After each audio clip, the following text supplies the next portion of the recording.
Hey guys, my name is Cheyenne with Nobutech, and today I'm super excited to show you guys what we just got in the mail. After waiting 3 long years for this pre-order, we finally got the Sword Controllers in. These controllers come from Pimax and originally were called the Sword and Sword Sense, and throughout the research and development, they've seen quite a few different variations. So let's dive in and take a look at what they are. The original Kickstarter listed the Sword and Sword Sense controllers separately, with the Sword having a joystick and physical buttons with a miniature touchpad, while the Sword Sense had a full touchpad and 2 buttons similar to the HTC Vive controllers. The shipped versions are just called the Sword Controllers, but they come in the Sword Sense configuration.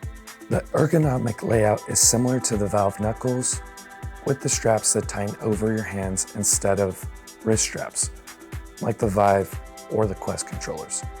Unlike the Valve though, the Swords don't have finger tracking. The batteries are interchangeable, but you might have to use a tool to take them out.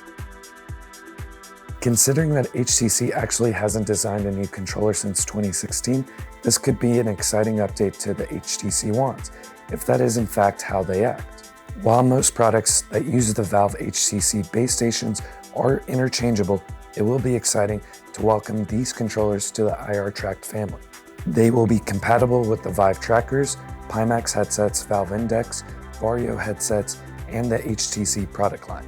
They will not work with the Reverb G2 or the Quest unless you use a lot of backdoor methods. One thing that stands out is the LED light strips. They're not needed for tracking because they are tracked via infrared from the base stations. Since they're purely aesthetic, hopefully there's an option to turn them off because they will probably drain the battery. One thing we still need to find out is if these controllers are supported by Steam natively or if we'll have to install PyTools.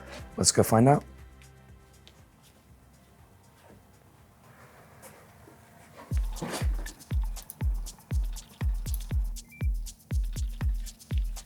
All right, so now we're paired.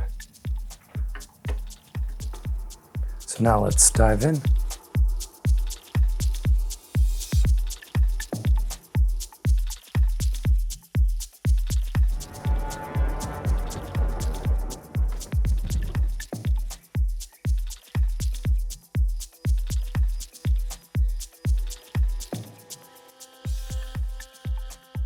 So while we were setting up Live, we noticed some of the buttons weren't reacting. So we had to end up using the HTC, but at the same time, we found out that you can mix and match these controllers, which is pretty cool. Right. So we should be good to go. Now let's back to swapping controllers.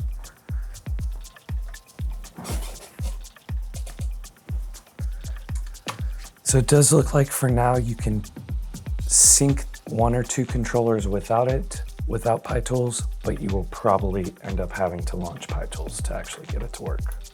Now that we got the controllers paired, let's dive in.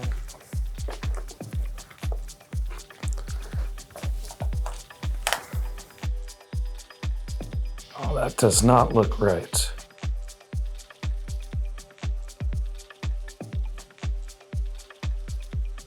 Hold on. You see that, Spencer? Let me see if you see that right. The graphics, what is happening? I mean, it looks custom. I don't know if the controller broke this. Let's try a different game.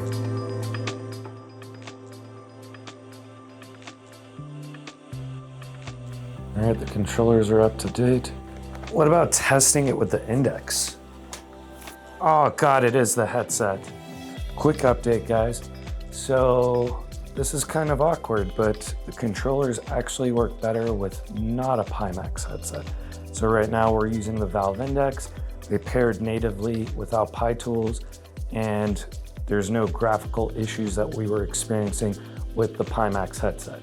So let's try them out and see how they do. So now we're gonna try a game that requires multiple buttons to see if the trackpad acts like the Vive's trackpads.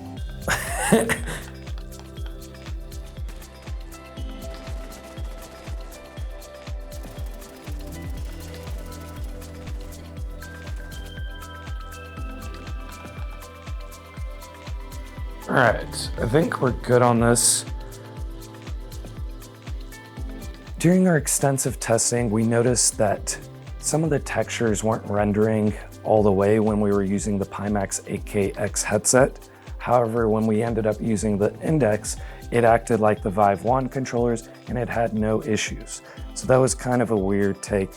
The only similarity that I noticed between these two controllers, the Valve Index and the Sword, is the comfort strap.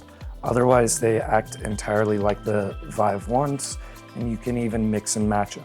The main advantage compared to the Vive wands is clearly size and that it securely stays strapped into your hands. Otherwise, they're pretty much the same controllers. So if you plan on upgrading from your HTC Vive wand controllers, I would maybe wait a couple months for them to resolve some of the firmware issues that we experience, so that way you can have an enjoyable experience. Because at the end of the day, they do weigh a lot less, they're a lot more comfortable, and you don't risk accidentally throwing your controllers like you would with the HTC Vive wands.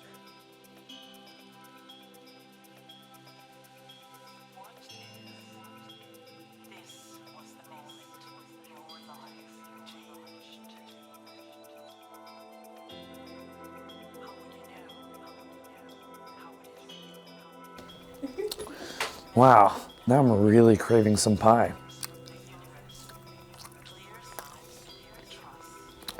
Yeah.